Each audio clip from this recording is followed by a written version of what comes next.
It's Tuesday, it's 12:15 and we're live in Westminster.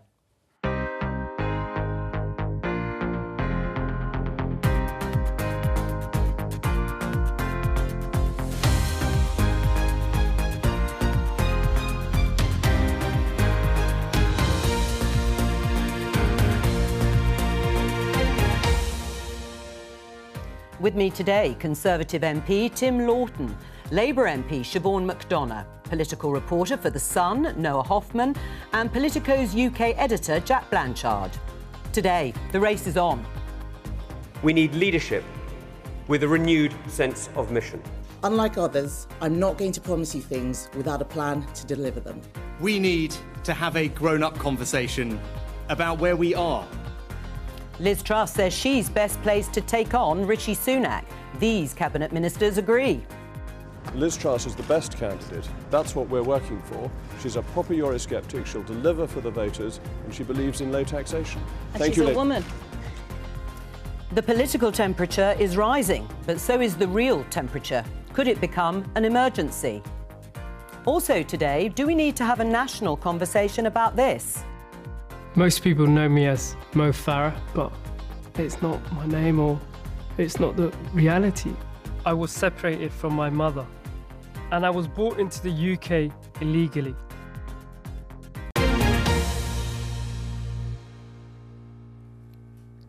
Let's start with that final story in the headlines. Show you the front page of The Sun newspaper. I'm not Mo Farah. Olympic hero Israeli Hussein Abdi Kahine. This is the story revealed in a BBC documentary that's going to be aired tomorrow evening, that Mo Farah says he was trafficked to the UK as a child from Somaliland. Therefore, that is not his real name, and his British citizenship, granted to him in 2000, technically, according to a barrister, could have been obtained by fraud or misrepresentation. Legally, of course, the government can remove a person's British nationality if their citizenship was obtained through fraud. The Home Office has said that Mo Farah will remain in this country and is a British citizen. He's probably not alone. He says he wants to shine a light on the problem of trafficked children into the UK. What's your response, Tim? Well, as if there wasn't enough news round already, it's like completely out of nowhere comes this extraordinary story, and who would have thought it? And it's going to be a really interesting documentary when it comes out and we get the full story. It does absolutely underline that we have a serious problem in this day and age, who would believe it, about human slavery, modern-day slavery, and human trafficking. And if even people now revered as heroes and knights of the realm as Mo Farah turns out to have been a victim of that, just shows how widespread this has gone in the past and how big a challenge we still have to root it out, because it's still going on in this day and age. Siobhan? What an extraordinary story. He wasn't able to go to school until he was 12. His PE teacher is just such a hero for actually sorting things out for him, going to social services. It just reinforces what we all think about the very best teachers. So it's a terrible situation, but a great story, I think, about Britain and the possibility for people to be able to achieve.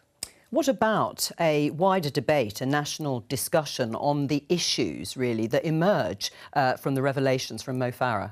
Yeah, I think that's something, it's a conversation definitely worth having. These people are not usually people who have access to voices in the media or access necessarily to politicians because of the awful circumstances they're in. So it's really up to us, it's up to MPs and it's up to journalists to do that for them. And it's fantastic that Mo has come out and told his story and what an inspiration he is. But just to think about all those people who don't have that platform and who aren't able to do it, I think it is time for us all to step up and speak on their behalf and really tackle this problem. Just before I get you to respond, Jack, the Home Office has got back to us because we were asking about the circumstances, the sort of legal status for people in similar situations, and they say the vast majority of unaccompanied children who arrive in the UK are given the right to remain, the legal right to remain in the UK. Yeah, and rightly so. And I think, you know, had they tried to revoke some Mo Farah's citizenship status, you can imagine the riot on the streets outside the Home Office if they'd even dreamed of doing anything like that. Well, as I think Noah's completely right, what this has done is put a human face on a story that's so difficult, I think, for many people in Britain to even visualise what this actually means, what this actually looks like. Thankfully, we had a Prime Minister in Theresa May not very long ago who did take some steps on human slavery. It's not really something you hear the Conservative Party talking about much since, and certainly doesn't seem to be an issue in the current leadership contest, but it's clearly a big, big problem. And Sir Mo Farah, yeah, he shows that.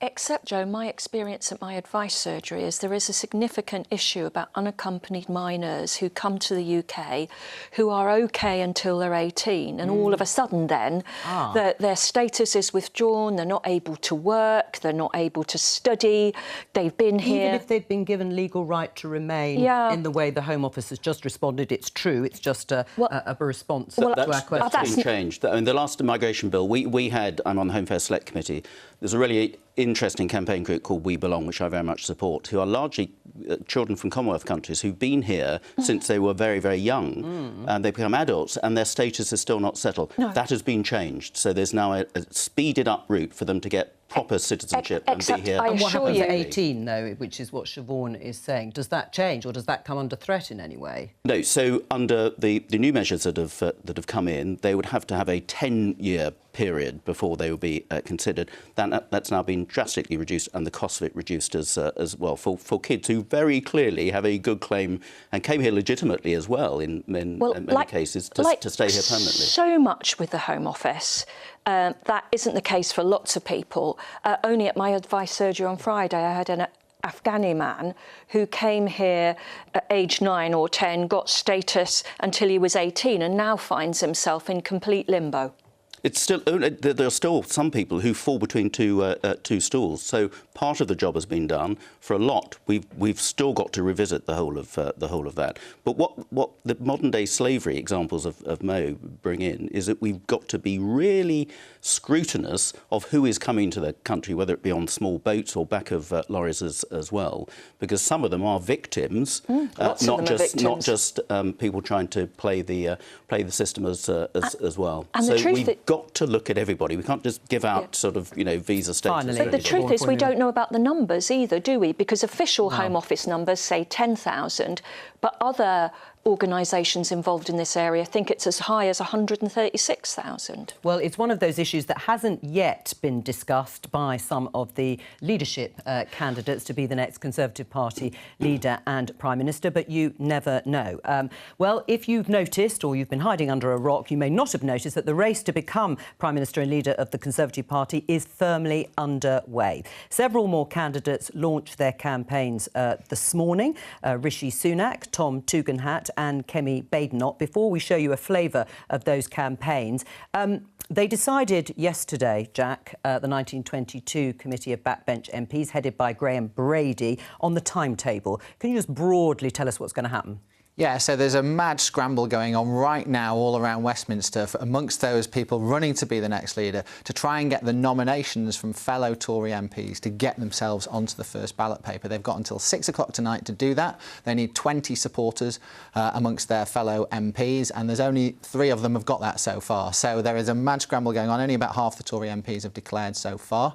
Once we find out tonight who is on that ballot paper, voting will start tomorrow afternoon amongst Tory MPs, and you need to get 30 in that first vote to make it into the next day. And if you don't get 30, you drop out. So we should have a shortened field by Thursday. MPs will continue to vote every day, and whoever finishes bottom each day or doesn't get those 30 votes drops out until we finally get down to 2 candidates who then go out into the country and go around the country campaigning, and Conservative Party members, of whom there's about 200,000, we think, normal-ish people, card-carrying Conservatives. That lovely technical phrase, yes. They get to choose. They'll have a postal ballot that lasts all summer, and then on September the 5th, we will find out who is the winner out of those 2 people, and they are the next Conservative leader and the next Prime Minister. Let's have a look at some of those campaign launches, starting with the former Chancellor. Here, Rishi Sunak being introduced by Dominic Raab there. Interestingly, Rishi Sunak praised Boris Johnson. He said he was one of the most remarkable people he had ever met. And, of course, one of the other dividing lines, he said, is he's sticking to his policies. There's Anne-Marie Trevelyan welcoming Tom Tugendhat. A clean start, very simple there on the podium, just the word Tom, the chair of the Foreign Affairs Select Committee. And then finally, we had the campaign launch of Kemi Badenoch, who has the big name backer in Michael Gove, her former boss in the Levelling Up department. Noah, it looks at the moment, certainly, Rishi Sunak has the largest number of MPs backing him. He's passed the first hurdle as set out there by Jack. Is he the one to beat? He is. So I think this competition has very much transformed into a Rishi as the sort of establishment candidate versus the anti-Rishi or the anyone but Rishi candidate. And that's quite a wide field. And we have some people who are sort of rising up the ranks that perhaps we didn't expect. Kemi Badenoch being one of them. She is fantastic at the dispatch box. She has been, touted as a very competent minister, even though she doesn't have cabinet experience. And civil servants I spoke to found her very likeable. We also have Penny Mordaunt, who could very well be up there with Rishi Sunak as well. But at the moment, it seems to be the case that the non-Rishi candidate, and it is anyone's game, but I'd imagine the right of the party will end up coalescing around Liz Truss, and we may see those two in the final. Well, we'll talk about that in just a moment. Just to show you this tweet from Grant Shapps. Huge thanks to my team for helping to pull together my leadership bid in literally no time. Amongst a field of brilliant candidates, I've spoken to Rishi Sunak, who I believe has the competence and experience to lead this country. So another MP backing Rishi Sunak. Who are you going to be supporting, Tim? Well, one, I don't know, and two, I'm not going to say, because I've been involved in 6 leadership contests in my time in Parliament, and 5 of those, the last 5, I've been on the campaign team of the losing candidate. So I am the kiss of death. You really are. But I would say, I think, keep an eye on the women. I mean, interestingly, in the Con Home poll, and that's mostly Conservative members who are going to get the vote. Well, can I just show that, since you've mentioned it? You can talk and respond. But yes, interestingly, we said Rishi Sunak, of course, has the largest number of MPs so far. But in the Conservative members, and of course it will go, the final 2 will go to the membership, 160,000 or so. There you see Penny Mordaunt at the top, closely followed by Kemi Badenoch and then Rishi Sunak and so on. And Liz Truss. So I think 4 out of the top 5 candidates are women. So I would be very surprised not to see at least 1 woman and possibly 2 in that final 2. That's very largely what the party membership in the country want. Kemi, I think, is really interesting as a disruptor candidate who, as Noah said, has got a really good reputation as minister. And one of the newbies that I pointed out when she was first elected in 2017 as one to watch. But it's a wide open field. I think this is the most unpredictable. And you've got 358 Conservative MPs who are going to be shifting around, depending. It's going to be really key how the figures fall after the first ballot. So it is absolutely wide open. And remember that favourites quite often don't win. I remember being on the campaign team of Michael Portillo, who was absolutely going to be taken over from William Hague. Look what happened to him. David Davis, David Cameron came out of nowhere and eclipsed him. So you can't read anything into the figures now. And as you Really say, a public warning not to follow the person that you're supporting. Then, and Tim Law. When I come to name somebody, then it will be probably the candidate I don't want. I have actually nominated a candidate without saying who it is, not necessarily because I want them to win, but I want to see them progress because I think they could be quite interesting. But look, what a load of talent we've got there, and what a diverse lot of talent. What's going to persuade you? What's the number one thing that will persuade you? Well, if you are pitching for the MP's votes at the moment, there are 2 key things. One is how you are going to re-engage the Conservative Party with the electorate out there. All this talk about tax cuts here or what policy, whatever, is a slightly secondary issue. The challenge of the Conservative Party is to regain the trust, which I'm afraid has been hemorrhaging away under the current Prime Minister, restore trust and confidence and integrity in politics. And it's only if you've established those lines of communication can you then have the messages about policy that you want to get across. And secondly, it's about how then we win the next election too. Those are the 2 two key considerations of anybody who's pitching to Conservative MPs now. All right, well, you mentioned Kemi Badenoch being one to watch. Let's talk to one of her supporters, Alex Burkhardt, Conservative MP. Hello to you. Hi, Jo. As you've probably been listening to Tim saying, it's wide open, this leadership race, with an enormous number of candidates, really, in the running. So why Kemi Badenoch? What does she stand for that others don't offer? Well, look, I came into Parliament at the same time as Kemi, and she's one of my closest friends in politics. Okay. And when I first saw her speak in the House of Commons, it was very clear we had a future star on our hands. She's extraordinarily passionate. She's extraordinarily direct, and she has a wonderful story, which I think encapsulates really what's good about our party and what's good about our country. And I think that we're increasingly seeing people across the party being drawn to her now. And I think she has a real chance in this leadership contest. She's been setting out her agenda very clearly, and she's been campaigning on, to use her words, an anti-woke identity politics platform.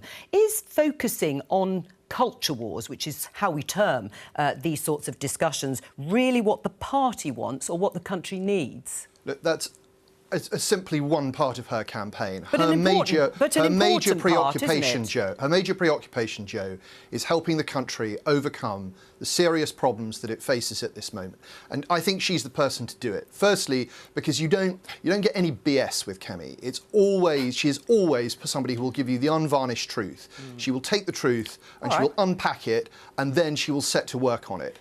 And if you heard her launch speech this morning, she said, I'm not going to make promises to you that I can't keep, but I know the sort of issues we're dealing with, and I am going to be able to solve them for the British people. Right, you say it is one part of her policy platform. That's true. But actually, in the piece she wrote in The Times, she did say, in a fairly all-encompassing way, we cannot maintain a cohesive nation-state with the zero-sum identity politics we see today. To cite just some of the examples that she herself has mentioned, she's come out against gender-neutral toilets, the net zero target, teaching white privilege in schools. Are these the things that you really think the country needs to be focusing on? I think that she is absolutely right that identity politics can be extremely divisive. And it's much better to think about the things that we have in common rather than things that we separate, that separate us. But she's coming down very and I think Kemi is an extraordinarily powerful side. advocate for that way of thinking. Right, but she is coming down on one particular side, one might say, when it comes to the way she's addressing identity policy. You yourself have just said it's very divisive. Is that really the sort of backdrop she wants? Look, as I said, Kemi will always tell you the truth. You know, she will always tell it like she sees it. And her work on the equalities brief has absolutely laid out that there is a form of militant identity politics which is very divisive in society. But as I say, it's quite wrong to categorise her as just being, about fighting identity politics. What she's really about is making sure that we get the economy back on its feet, making sure that we have a cohesive society with successful public services, and that we have a strong foreign policy abroad. And she has the tools at her disposal to get these things done. I mean, what is the difference, though, between Kemi Badenoch and people like Nadhim Zahawi and Liz Truss and Suella Braverman, who are all broadly promising tax cuts in some form or another, less regulation, a smaller state, and promising to deliver on Brexit? I think Kemi is, I think Tim was saying, Kemi is the fresh face in this race. Kemi is an opportunity to move to a new generation of Conservatives and really start with a clean slate. And I think that this is the moment for that. We have some really talented people in this race. We're very lucky in the Conservative Party at the moment to have some really big personalities and big thinkers. But I think that Kemi is somebody new who is going to shake up the system and make it work. Right, but is she actually going to make it, though, to the final two, or risk splitting the vote amongst those people who are occupying similar territory within the party?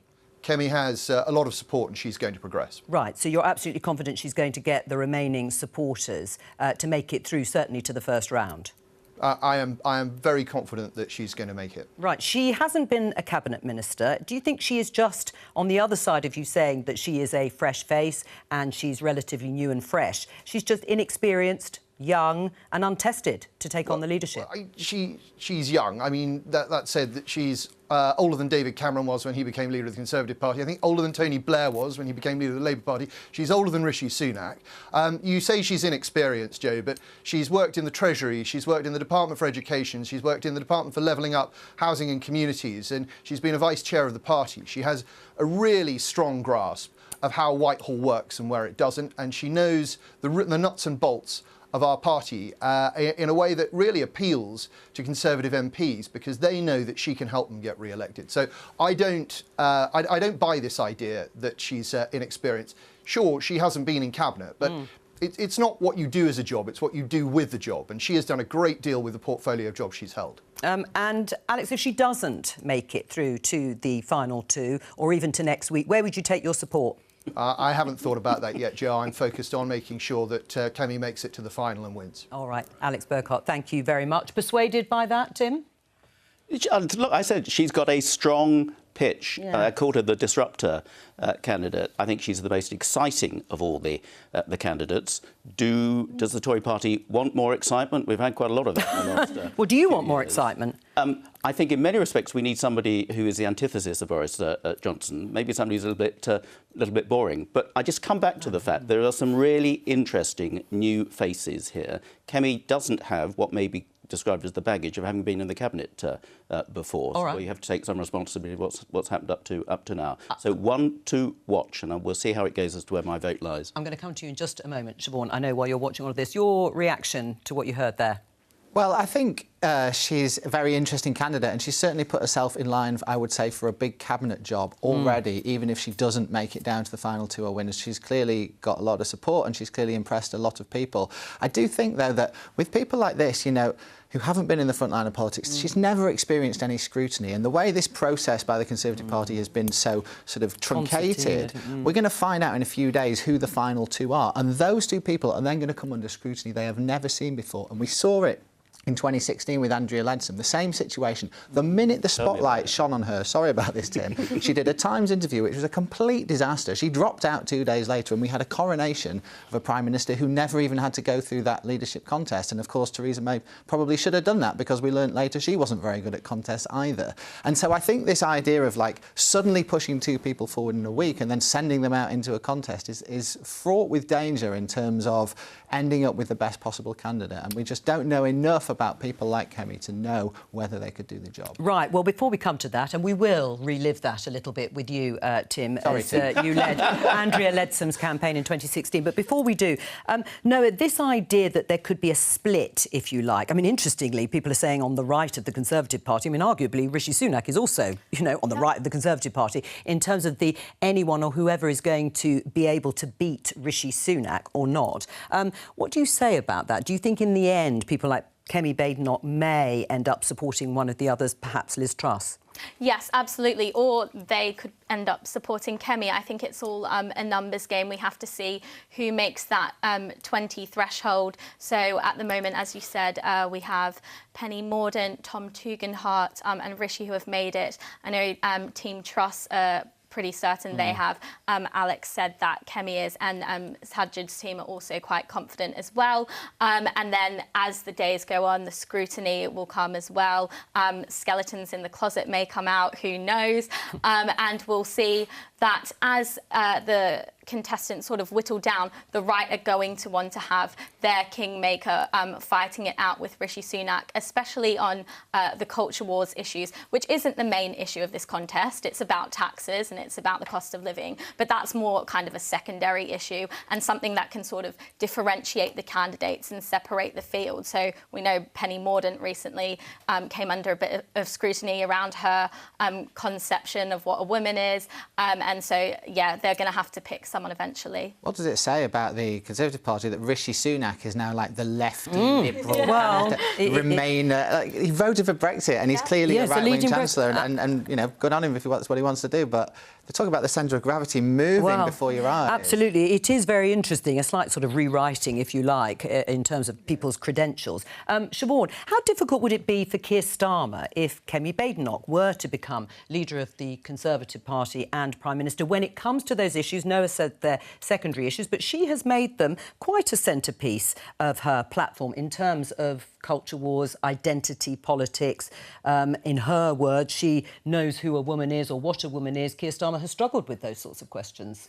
I just think that this identity politics is the last refuge of a politician who's got little to say about the problems that really face people, divide people, make people angry, make people bitter, make them upset. Have we not seen enough of that? The people who come to my advice surgery, they're not worried about this stuff. They're worried, are they going to get to the end of the week? Are they going to have a roof over their heads? Are their kids going to get to school? Are their gas and electricity bills going to be paid? And that's what I'd like to hear from the candidates. I mean, normally you wouldn't have to say to the Conservative Party, how are you going to pay for these tax cuts? We're now £236 billion into the tax cuts being offered, and that's about 18 months' worth of the NHS. So what is it? Are they going to borrow more, or are they just going to close the NHS down? Because that's the only two alternatives. Tim?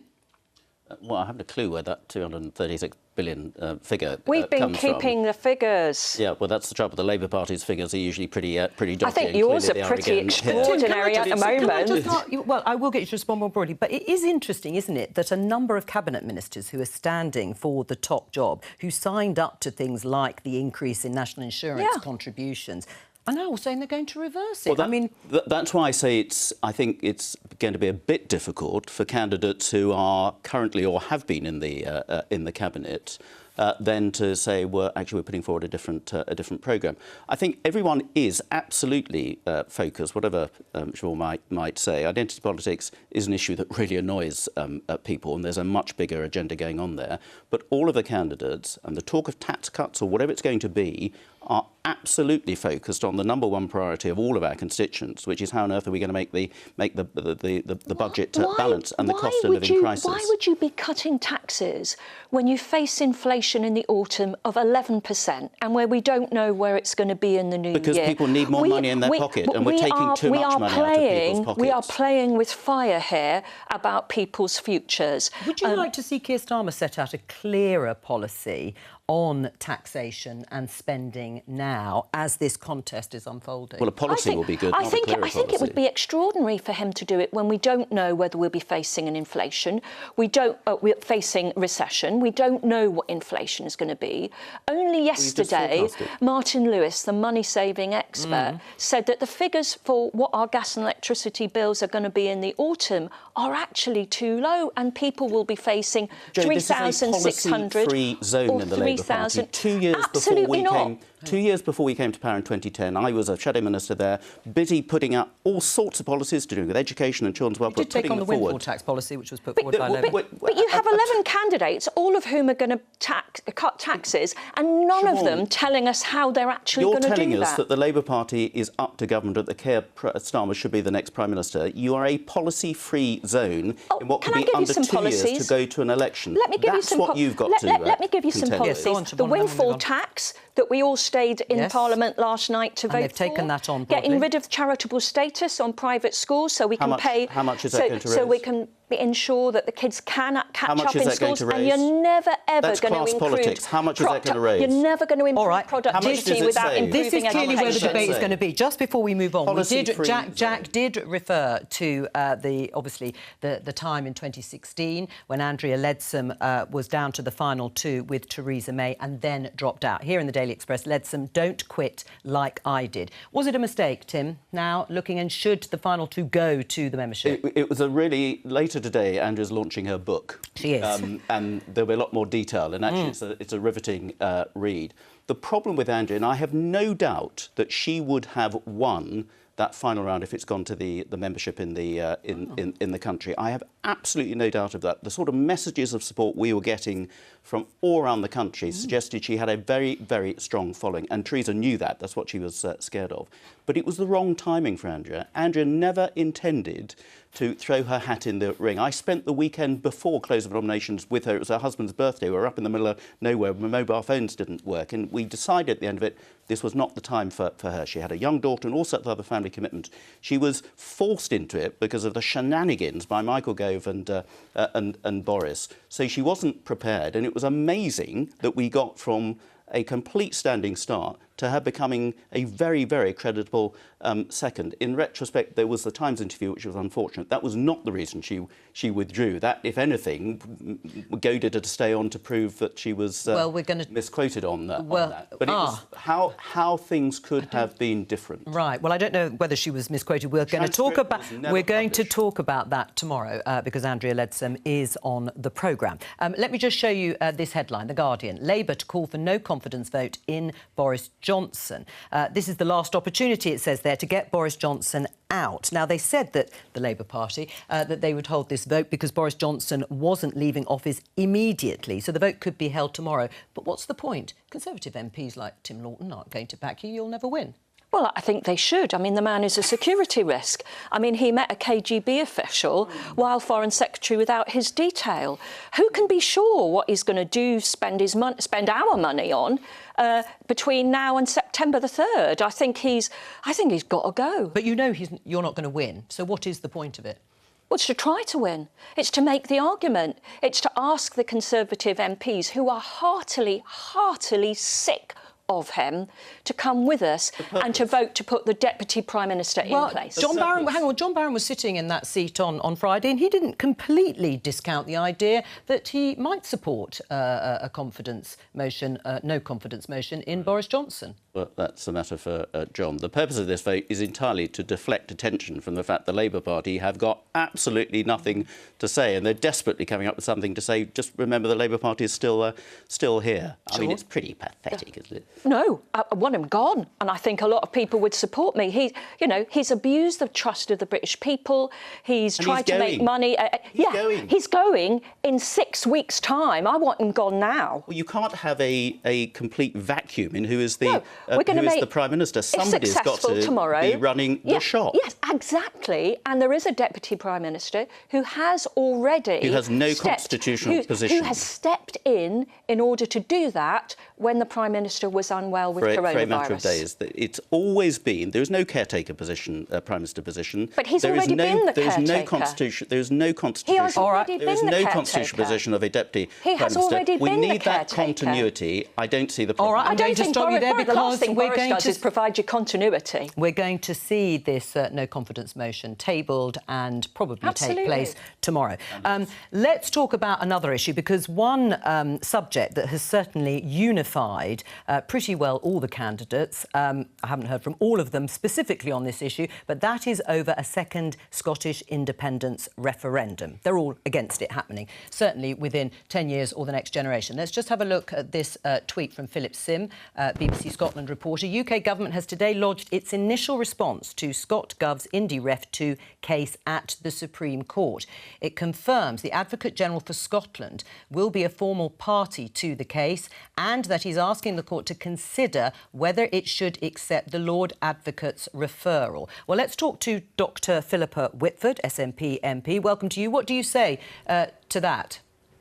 Well, obviously, the Lord Advocate from Scotland has referred it, and we will await whether the Supreme Court accepts it. Right. What was the Lord Advocate's advice, though? It's important to work through this. Right, go on. So that it isn't left to just a private case to disrupt it.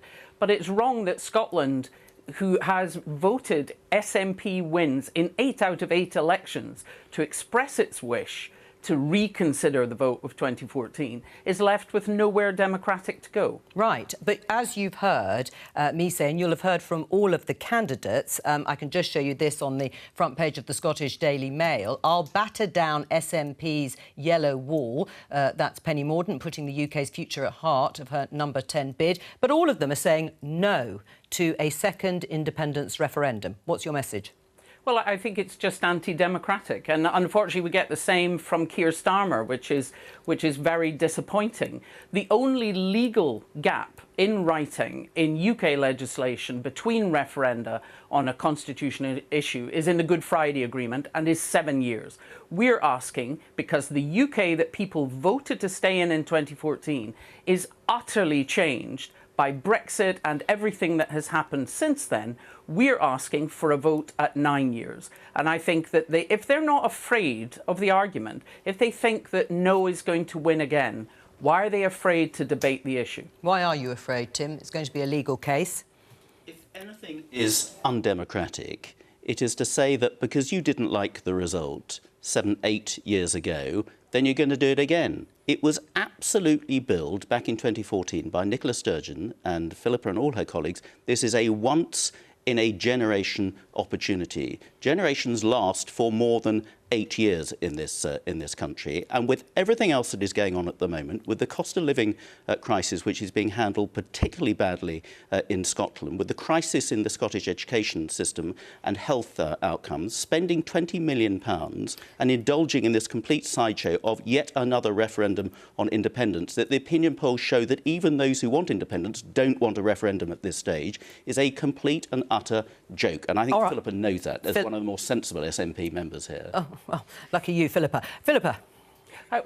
You know, this claim about the NHS and education is just complete nonsense. And if you would actually look at things like A&E waiting times, cancer waiting times, any of the data on closing the education gap, he would see that actually Scotland is outperforming England and the rest of the UK. Well, hang on a second. Hang on, that's a very bold claim to make, Philippa, and we don't have the data here. But in terms of some of the health data, Nicola Sturgeon herself has had to apologise for some of the waiting time lists in Parliament, and she has continually said that they need to improve. Of course they do. Right. All 4 health services... Because you've missed your own targets. Hang on, Jo. All 4 health services have faced an absolute crisis with COVID. Well, I know, We're in the middle of another wave, and you're referring to weekly data which Scotland puts out, which England doesn't anymore. But if you look at the performance over the last 7 years, the A&E waiting times in Scotland have been 10% or higher better than England, almost much higher than Wales or Northern Ireland, for 7 years.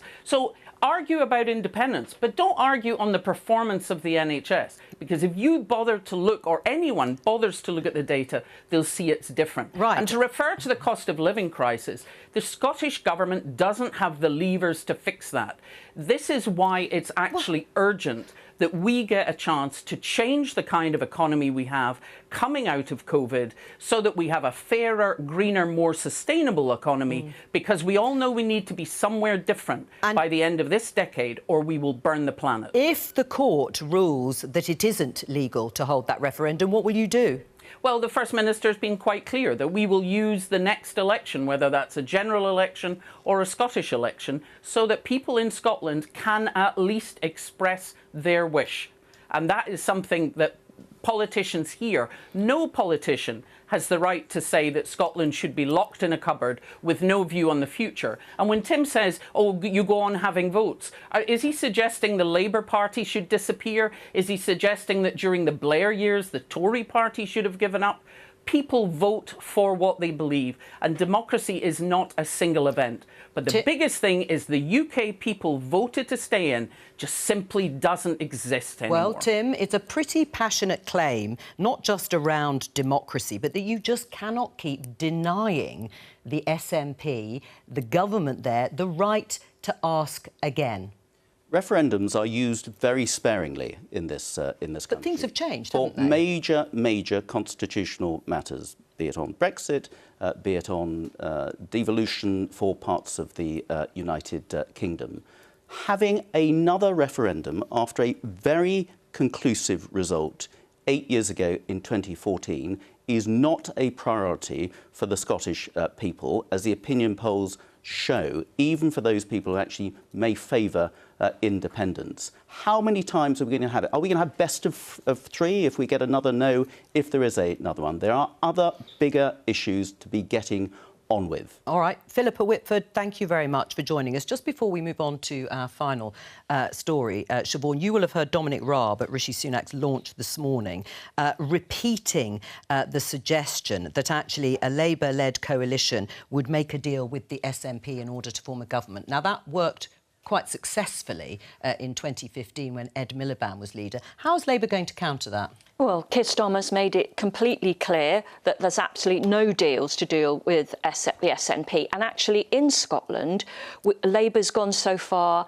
as to rule out any relationship with them, even in local elections. I mean, I think we lost control of Aberdeen Council because we refused to do it. Only last week, we suspended 2 Labour councillors in Edinburgh because they weren't prepared to vote for the Tories over the SNP. So you've got actual, real, live examples of Labour's determination to do nothing with the SNP. All right, this headline in the Daily Telegraph. UK weather, how heatwave is set to spark chaos and what it means for schools, transport and water supplies.